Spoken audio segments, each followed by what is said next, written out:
નમસ્કાર મિત્રો, હર હર મહાદેવ. મહાશિવરાત્રિની આપ સૌ લોકોને ખૂબ ખૂબ શુભકામનાઓ. આપણા હિન્દુ ધર્મમાં મહાશિવરાત્રિનો તહેવાર સૌથી શુભ માનવામાં આવ્યો છે તથા એક મહત્વનો તહેવાર માનવામાં આવ્યો છે, કેમ કે આ મહાશિવરાત્રિના દિવસે જ ભગવાન નિરાકાર સ્વરૂપે એટલે કે શિવલિંગ સ્વરૂપે પ્રગટ થયા હતા અને આ મહાશિવરાત્રિની રાત્રે જ ભગવાન શિવ અને માતા પાર્વતીના વિવાહ પણ થયા હતા. એટલે જ આ શિવરાત્રિને મહાશિવરાત્રિના નામથી ઓળખવામાં આવે છે. આજના દિવસે આપણે સૌ લોકો ભગવાનની પૂજા અર્ચના કરીએ છીએ, સેવા કરીએ છીએ તથા આ મહાશિવરાત્રિની રાત્રે 4 પ્રહરની પણ પૂજા થાય છે કે જેમાં શિવલિંગનો અભિષેક કરાય છે, તેને નૈવેદ્ય ભોગ ચડાવવામાં આવે છે તથા આ દિવસે શિવ પાર્વતીનું પણ પૂજન કરવામાં આવે છે કે જેથી કરીને આપણે તેમના આશીર્વાદ મેળવી શકીએ. આજના દિવસે ઘણા લોકો વ્રત કરતા હોય છે, ઉપવાસ પણ કરતા હોય છે અને ભગવાનના આશીર્વાદ મેળવવાના ઉપાય પણ કરતા હોય છે. તો તેમાંથી એક ઉપાય આજના દિવસે હું આપ સૌ લોકોને જણાવવાનો છું. એટલે કે મહાશિવરાત્રિના દિવસે કેટલીક એવી વસ્તુની ખરીદી કરવામાં આવે છે કે જેનાથી આપણે ભગવાન શિવના આશીર્વાદ મેળવી શકીએ છીએ, તેમની કૃપા મેળવી શકીએ છીએ. તો તે કઈ કઈ વસ્તુઓ છે તેના વિશે આગળ વિડીયોમાં હું આપને જણાવીશ. તો એ જાણતા પહેલાં જો આપને આ વિડીયો પસંદ આવે તો લાઇક કરજો, અમારી ચેનલમાં નવા હોય તો સબસ્ક્રાઇબ કરવાનું ભૂલતા નહીં કે જેથી કરીને આવી જ અવનવી માહિતી આપ સૌ લોકોને મળતી રહે. અને હા મિત્રો, મહાશિવરાત્રિની જે શિવ પાર્વતીનું પૂજન કરવાનું હોય તેનો એક અલગથી વિડીયો બનાવ્યો છે કે જેમાં લાઈવ વિડીયો દ્વારા પૂજા વિધિ બતાવી છે અને સરળ ભાષામાં પૂજા સમજાવી છે. તો જે લોકોને ઘર બેઠા સરળ પૂજા વિધિ કરવી હોય તે લોકો તે વિડીયો જોઈ શકે છે. તો આવો હવે આપણે આજના આ વિડીયો વિશે વાત કરીએ કે મહાશિવરાત્રિના દિવસે કઈ વસ્તુની ખરીદી કરવામાં આવે છે કે જે આપણને આ દિવસે શુભ ફળની પ્રાપ્તિ કરાવી શકે અને ભગવાન ભોળાનાથના આશીર્વાદ પણ અપાવી શકે છે. તો સૌ પ્રથમ આવે છે શિવલિંગ. મહાશિવરાત્રિના દિવસે શિવલિંગની પૂજાનું વિશેષ મહત્વ હોય છે, કેમ કે આ મહાશિવરાત્રિની પૂજા શિવલિંગ વગર અધૂરી માનવામાં આવે છે. આપણા જ્યોતિષશાસ્ત્રમાં પણ કહ્યું છે કે જો આપણે ગ્રહ દોષમાંથી મુક્તિ મેળવવી હોય તો આ મહાશિવરાત્રિના દિવસે રત્નોથી બનેલ શિવલિંગની ખરીદી કરવી જોઈએ અને આપણા ઘરમાં તેની સ્થાપના કરવી જોઈએ. આ સિવાય આપણે પારદ શિવલિંગ પણ લઈ શકીએ છીએ અથવા તો બીજી અન્ય કોઈ પણ ધાતુની શિવલિંગ પણ લઈ શકીએ છીએ. જો આપના ઘરમાં પહેલેથી જ શિવલિંગ હોય તો બીજી શિવલિંગ લેવાની જરૂર નથી, પરંતુ જે લોકોના ઘરમાં શિવલિંગ ન હોય તે લોકો માટે આજના દિવસે ખરીદી કરવાનો ઉત્તમ દિવસ છે. શિવલિંગ આપણા ઘરે લાવીને પૂજા સ્થાનમાં સ્થાપના કરવાની, મહાશિવરાત્રિના દિવસે અભિષેક કરવાનો અને જો નિત્ય આપ અભિષેક કરો છો તો વધુ ઉત્તમ છે. આવું કરવાથી પિતૃદોષ અને કાલસર્પ દોષ તેમજ વાસ્તુ દોષમાંથી પણ મુક્તિ મળી શકે છે.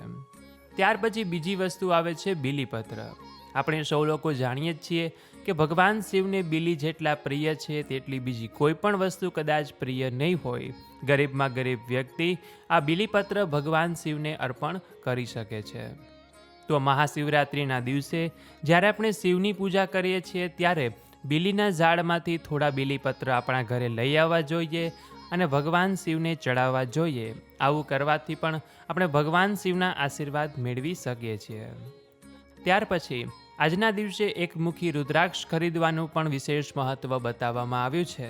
રુદ્રાક્ષના આમ તો ઘણા પ્રકાર હોય, એકમુખી હોય, દ્વિમુખી હોય, પંચમુખી હોય, અષ્ટમુખી હોય, પરંતુ તેમાંથી એકમુખી રુદ્રાક્ષને શિવનું સ્વરૂપ માનવામાં આવ્યું છે.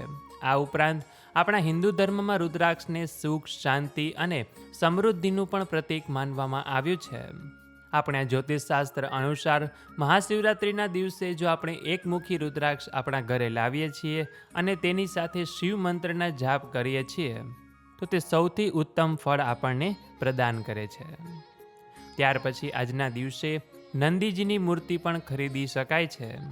આપણે સૌ લોકો જાણીએ જ છીએ કે નંદી એ ભગવાન શિવનું વાહન છે. નંદી ભગવાન શિવને ખૂબ જ પ્રિય છે. તો આપણા ઘરના મંદિરમાં જો આપણે નંદીની મૂર્તિ સ્થાપિત કરીએ છીએ તો ભગવાન શિવ આપણા ઉપર ખૂબ જ પ્રસન્ન થાય છે. આપ તે ચાંદીની લઈ શકો છો, પંચધાતુની લઈ શકો છો અથવા તો અન્ય કોઈ પણ ધાતુની નંદીની મૂર્તિ લઈ શકો છો. મહાશિવરાત્રિના દિવસે તેની પૂજા કરીને આપણે તિજોરીમાં અથવા તો આપણે જ્યાં પૈસા રાખતા હોય તે જગ્યાએ રાખવી જોઈએ કે જેનાથી આપણી આર્થિક સ્થિતિ મજબૂત બને છે. આજના દિવસે મહામૃત્યુંજય યંત્રની પણ ખરીદી કરવામાં આવે છે. જેવી રીતે આપણે જાણીએ છીએ કે મહામૃત્યુંજય મંત્ર ખૂબ જ અસરકારક છે, તેવી જ રીતે મહામૃત્યુંજય યંત્ર પણ ખૂબ જ અસરકારક માનવામાં આવ્યું છે કે જેની ઘરમાં નિયમિત પૂજા કરવામાં આવે છે તે ઘરના વ્યક્તિને ક્યારેય રોગ, ખામી કે આર્થિક તંગીનો સામનો કરવો પડતો નથી. અને તેથી જ મહાશિવરાત્રિના દિવસે મહામૃત્યુંજય યંત્ર ખરીદીને તેની નિત્ય પૂજા કરવી જોઈએ. જો આપના ઘરમાં તે પહેલેથી જ હોય તો તેને બીજી વખત લેવાની જરૂર નથી, પરંતુ તેની પૂજા કરવી જોઈએ. આજના દિવસે શંકર ભગવાનના પરિવારનો ફોટો પણ લઈ શકાય છે. જો આપની પાસે તે ફોટો ન હોય, એટલે કે શિવ, પાર્વતી, કાર્તિકેયજી, ગણેશજી અને તેમના વાહનોનો એકસાથે ફોટો હોય, તેની ખરીદી આજના દિવસે કરવી જોઈએ અને પૂજા સ્થાનમાં સ્થાપના કરીને તેમની પૂજા કરવી જોઈએ. આવું કરવાથી આપણા ઘરમાં શાંતિ અને સુખ આવે છે. અને કદાચ આપણે જો આપણા ઘરના મંદિરમાં રાખી નિત્ય તેમની પૂજા કરીએ છીએ તો પણ તે આપણને શુભ ફળ પ્રદાન કરે છે. અને કદાચ જો આપણા ઘરમાં પહેલેથી જ તેવો ફોટો હોય તો ફરીથી આજના દિવસે લેવાની જરૂર રહેતી નથી. તો આવી રીતે આ વસ્તુની ખરીદી જો આજના દિવસે કરવામાં આવે છે તો તે આપણને શુભ ફળ પ્રદાન કરે છે. કદાચ બધી વસ્તુ ન લઈએ તો માત્ર તેમાંથી કોઈ એક કે બે વસ્તુની પણ ખરીદી કરીએ છીએ, અથવા તો જો આપની પાસે પહેલાંથી જ હોય તો તેની મહાશિવરાત્રિના દિવસે જ્યારે પૂજા કરીએ છીએ તો તેની જો પૂજા સ્થાનમાં પણ સ્થાપના કરવામાં આવે છે તો આપણને તે પૂજાનું ફળ જરૂર મળે છે.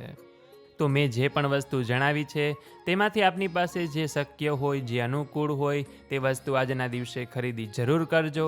ભગવાન શિવના આશીર્વાદ જરૂર આપને પ્રાપ્ત થશે. ભગવાન શિવની કૃપા થશે, આપના ઘરમાં સુખ શાંતિ આવશે, સૌ લોકો હળીમળીને રહેશે અને માતા પાર્વતીના આશીર્વાદથી આપનું દાંપત્ય જીવન પણ સુખી થશે. તો આશા છે કે આપ સૌ લોકોને આ વિડીયોમાંથી કંઈક નવું જાણવા શીખવા મળ્યું હશે. તો આ વિડીયો પસંદ આવ્યો હોય તો લાઈક કરજો, અમારી ચેનલમાં નવા હોય તો સબસ્ક્રાઈબ કરજો કે જેથી કરીને આવી જ અવનવી ઉપયોગી માહિતી આપ સૌ લોકો સુધી પહોંચતી રહે.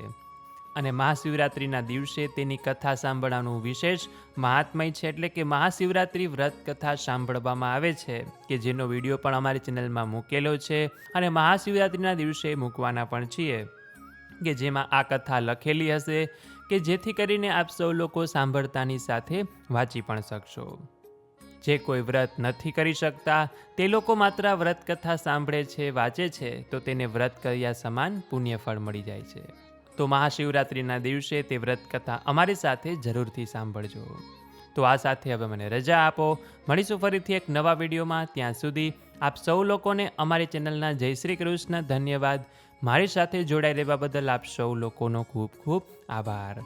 મહાદેવની કૃપા આપ સૌ લોકો પર બની રહે, બસ એવી જ અમારી પ્રાર્થના છે.